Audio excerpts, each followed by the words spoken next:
নারীর প্রয়োজনীয় স্বাধীনতা নারীকে দিয়েছে, পুরুষের প্রয়োজনীয় স্বাধীনতা পুরুষকে দিয়েছে। এদের দুইজনের মাঝে তুলনা করার কি কোনো প্রয়োজন আছে? আপনি হয়তো বলবেন আছে।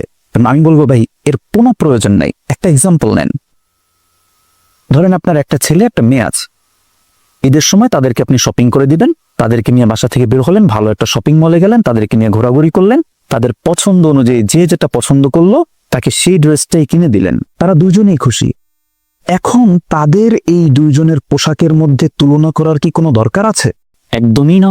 এখন যদি কেউ তাদের দুজনের পোশাকের মধ্যে তুলনা করে একজনকে উস্কে দেয় যে তোমারটার চেয়ে ওরটা ভালো, তোমাকে কম দিছে, তোমারটা পচা হয়েছে, তাহলে কি ভাই ঝামেলা লাগবে না? এই ঝামেলাটাই বাদিয়েছে পুঁজিবাদীরা, পশ্চিমারা, আর যারা ইসলাম দেখতে পারে না তারা।